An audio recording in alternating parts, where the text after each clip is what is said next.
नमस्कार दोस्तों। आज हम बात करने वाले हैं भारत के सबसे पुराने इतिहास यानी वैदिक काल के बारे में।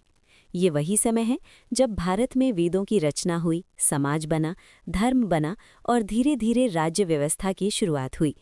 अगर आप यूपीएससी, एसएससी, स्टेट पीसीएस या सामान्य ज्ञान की तैयारी कर रहे हैं तो ये टॉपिक बहुत ही ज़्यादा इम्पॉर्टेंट है। आज हम इसे इतना आसान बनाएंगे कि लड़का हो या लड़की, बिगिनर हो या एडवांस्ड, सबको साफ साफ समझ आ जाए। तो चलिए शुरू करते हैं। दोस्तों, वैदिक काल को दो भागों में बांटा गया है। पहला है ऋग वैदिक काल, जो लगभग 1500 ईसा पूर्व से 1000 ईसा पूर्व तक रहा। दूसरा है उत्तर वैदिक काल, जो 1000 ईसा पूर्व से 600 ईसा पूर्व तक चला। अब हम पहले समझते हैं ऋग वैदिक काल। सबसे पहले सवाल आता है, हमें वैदिक काल की जानकारी मिली कहाँ से? तो इसका सबसे बड़ा स्रोत है वेद। कुल 4 वेद हैं: ऋग्वेद, सामवेद, यजुर्वेद और अथर्ववेद। इनमें ऋग्वेद सबसे पुराना है। ऋग्वेद में कुल 1028 सूक्त हैं। इन सूक्तों में देवताओं की स्तुति की गई है। इसके अलावा ब्राह्मण ग्रंथ, आरण्यक और उपनिषद भी हमें वैदिक काल की जानकारी देते हैं। कुछ जानकारी हमें खुदाई से भी मिली है, जैसे पुराने बर्तन, औजार और लोहे के प्रमाण। अब बात करते हैं ऋग्वैदिक लोगों के रहने के क्षेत्र की। ऋग्वैदिक लोग मुख्य रूप से सप्त सिंधु क्षेत्र में रहते थे, यानी सिंधु नदी और उसकी सहायक नदियों के आसपास। इन नदियों में सिंधु, झेलम, चिनाब, रावी, ब्यास और सतलुज शामिल हैं। ऋग्वेद में सरस्वती नदी का सबसे ज्यादा उल्लेख मिलता है। ये उस समय बहुत पवित्र मानी जाती थी। अब समझते हैं ऋग्वैदिक समाज।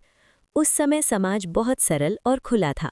परिवार पितृसत्तात्मक था, यानी पिता परिवार का मुखिया होता था। संयुक्त परिवार की परंपरा थी। सबसे अच्छी बात ये थी कि स्त्रियों की स्थिति अच्छी थी। स्त्रियां पढ़ लिख सकती थीं, सभा में बोल सकती थीं, धार्मिक कार्यों में भाग लेती थीं। गार्गी और लोपामुद्रा जैसी महिलाएं उस समय की विदुषी थीं। सती प्रथा नहीं थी, बाल विवाह नहीं था। अब बात करते हैं वर्ण व्यवस्था की। ऋग्वैदिक काल में वर्ण व्यवस्था जन्म के आधार पर नहीं थी, काम के आधार पर थी।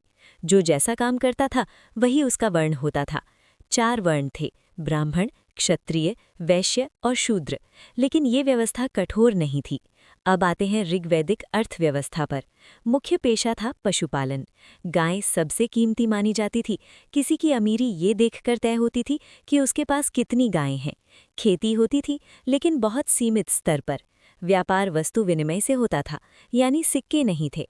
अब समझते हैं राजनैतिक व्यवस्था। राजा को राजन कहा जाता था। राजा बहुत ज्यादा शक्तिशाली नहीं होता था। राजा को जनता और सभाओं की बात सुननी पड़ती थी। 3 मुख्य सभाएं थीं: सभा, समिति, विदथा। ये लोकतंत्र का शुरुआती रूप माना जाता है। अब बात करते हैं ऋग्वैदिक धर्म की। उस समय लोग प्रकृति की पूजा करते थे। मुख्य देवता थे इंद्र, सबसे शक्तिशाली, अग्नि, वरुण, सोम। लोग यज्ञ करते थे, मूर्ति पूजा नहीं होती थी, मंदिर भी नहीं थे। अब हम आते हैं उत्तर वैदिक काल पर।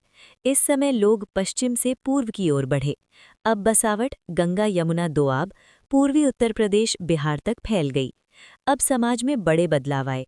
वर्ण व्यवस्था अब जन्म आधारित हो गई और बहुत कठोर हो गई। ब्राह्मण सबसे ऊपर और शूद्र सबसे नीचे माने गए। स्त्रियों की स्थिति में अब गिरावट आ गई। शिक्षा बंद हो गई, सभा में जाना बंद, बाल विवाह शुरू। अब अर्थव्यवस्था में बदलाव आया।